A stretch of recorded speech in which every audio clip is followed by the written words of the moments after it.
সুপ্রিয় দর্শক, আসসালামু আলাইকুম।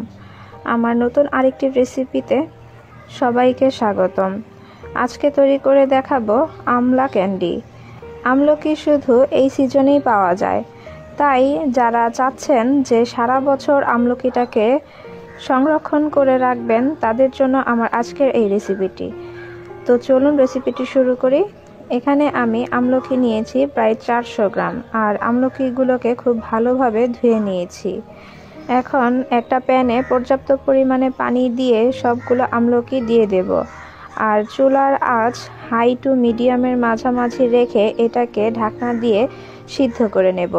তো আমি 5 থেকে 7 মিনিট পরে দেখাচ্ছি। দেখুন আমলকিগুলোর কালার চেঞ্জ হয়ে গিয়েছে আর সুন্দরভাবে সিদ্ধ হয়ে গিয়েছে। একটা উঠিয়ে দেখুন, এই যে আমি টিপ দিয়ে দেখাচ্ছি, খুব সুন্দরভাবে এগুলো সিদ্ধ হয়ে গিয়েছে।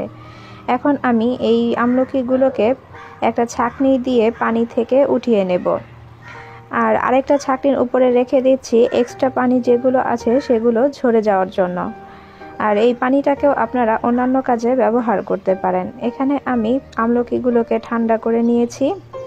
এখন একটা ছুরির সাহায্যে আমলকির ভিতর থেকে বিচিটাকে আলাদা করে নেব।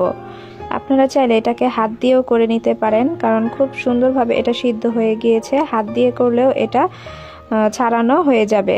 এই যে দেখুন, খুব সুন্দরভাবে বিচিটাকে আমি ছাড়িয়ে নিচ্ছি। এই যে দেখুন, আর এভাবে করেই আমি সবগুলো আমলকি থেকে বিচিটাকে ছাড়িয়ে মাংসগুলোকে আলাদা করে নেব। এখানে আমি সবগুলো আমলকি আলাদা করে নিয়েছি।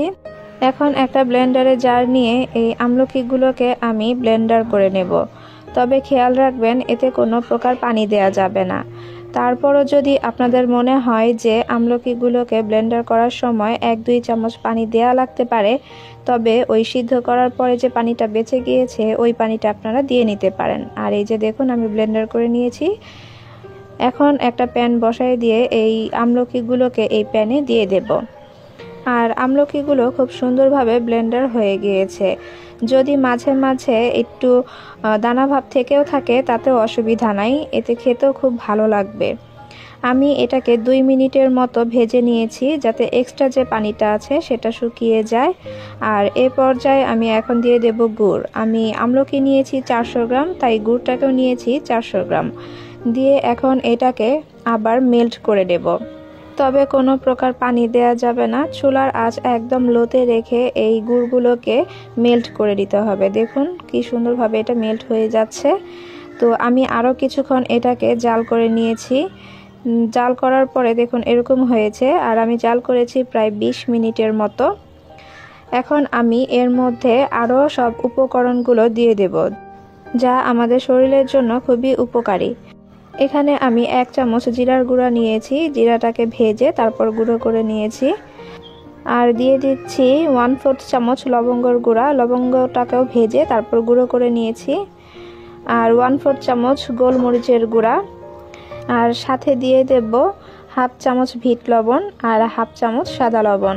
এখানে স্বাদ মতো আপনারা লবণটা দিয়ে দিবেন। আমাদের চুল, ত্বক, নখ, দাঁত, চোখ, এমনকি শরীরে যে কোনো ব্যথার জন্য এই আমলকি খুবই উপকার করে থাকে। তাই আমলকি আমাদের ছোট বড় সকলেরই খাওয়া উচিত।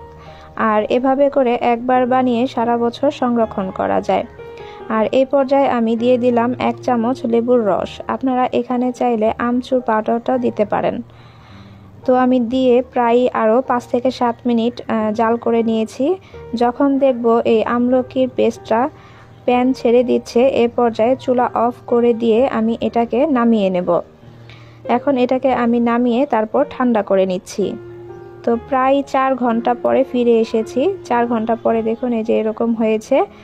এখন এখান থেকে আমি অল্প কিছু পরিমাণ নিয়ে তারপরে হাতের সাহায্যে গোল করে নেব। হ্যাঁ, তবে হাতে আপনারা একটু তেল দিয়ে নিতে পারেন। আর যদি দেখেন হাতে তারপর লেগে যাচ্ছে, তাহলে বুঝতে হবে এখানে গুড়টা একটু কম হয়েছে।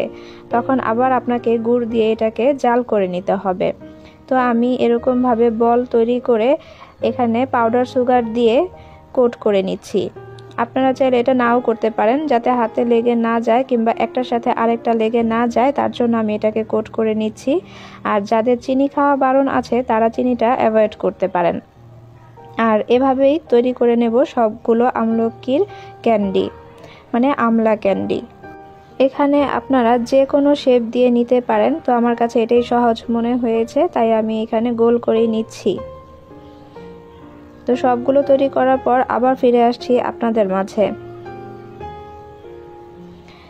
এখানে আমি সবগুলো তৈরি করে নিয়েছি, দেখুন দেখতে কতটা সুন্দর লাগছে, আর একটা আরেকটার সাথেও লেগে থাকছে না।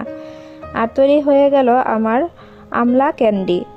আশা করছি আমার আজকের রেসিপিটি আপনাদের কাছে ভালো লেগেছে। ভালো লাগলে লাইক, কমেন্ট আর শেয়ার করে দিবেন। আবারও হাজির হয়ে যাব নতুন কোনো রেসিপি নিয়ে। সে পর্যন্ত সবাই ভালো থাকবেন আর আমার জন্য দোয়া করবেন। আল্লাহ হাফেজ।